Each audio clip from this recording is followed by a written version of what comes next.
नसेल तर वाट दाखवणार कोण, वाट माहित नसेल तर आपण पोचणार कसे. आणि सद्गुरू हा वाठारे आहे. आणि म्हणून तुकोबराय म्हणतात, सद्गुरू वाचून सापडे ना सोय, धरावे ते पाय आधी आधी.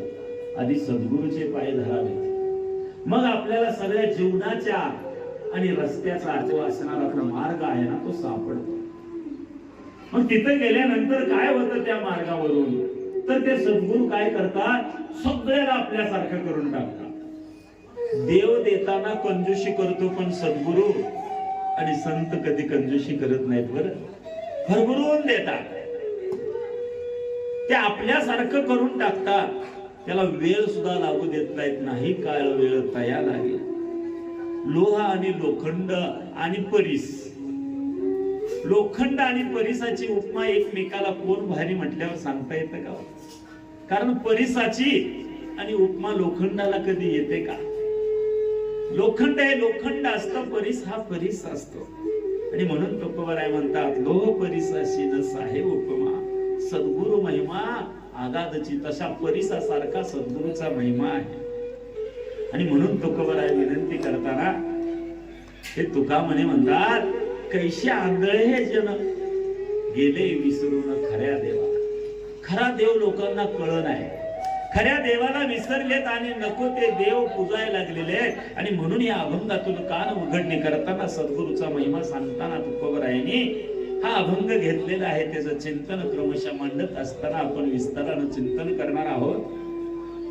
आज हा स्वामी समर्थाचा समाधी सोहळा, आणि ह्या समाधी सोहळ्याचं चिंतन मांडत असताना काही सांगावं. हे सद्गुरूचं चिंतन मांडत असताना असं आहे की ज्ञानोबराय सुद्धा म्हणतात, सद्गुरु सारेका असता पाठी राखा, इतराचा लेखा कोण करी.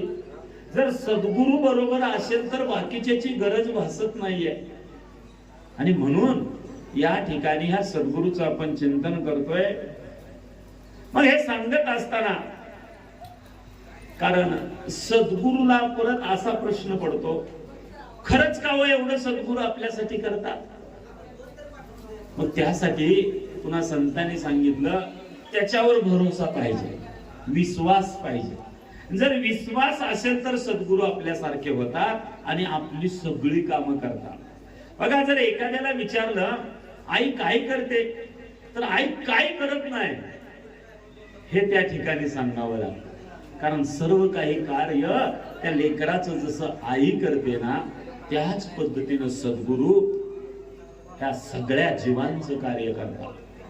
प्रत्येकाला त्या ठिकाणी आई नंतर जगाच्या पाठीवर ह्या विश्वाची काळजी कोण घेत असेल तर तो असणारे संत आणि सद्गुरू घेतात. बाकीच्याला काय देणं घेणं नाहीये. शास्त्र सांगतं, म्हणून तरी तुम्ही काय करा, भरवसा ठेवायचा असेल तर त्या एका भगवंताशिवाय कुणावरच भरोसा ठेवू नका. कारण भगवंतानंतर कोण तुम्हाला कधी धोका देईल सांगता येत नाही, पण तो भगवंत मात्र धोका देत नाही. आणि तो भगवंत बघायचा असेल, भगवंतापर्यंत पोचायचं असेल तर मात्र सद्गुरूचा आधार घ्यावा लागतो. आपल्याला एखाद्या ठिकाणी पोचायचं म्हणलं तर कुठलं तरी वाहन लागतं, पायी जाण्याची व्यवस्था नसेल तर. तशा पद्धतीनं देवाजवळ पोचायचं असेल तर आपल्याला सद्गुरूचा आधार घ्यावा लागतो. त्यावेळी सद्गुरू आपल्याला त्या ठिकाणी पोचवतात. आणि म्हणूनच या ठिकाणी आजचा गोड दिवस आणि गोड उत्सव हा भगवंताला शरण जाऊन, पंढरीनाथाला शरण जाऊन हे चरित्र, स्वामी समर्थाचं थोडस चरित्र हे आपण बघणार आहोत.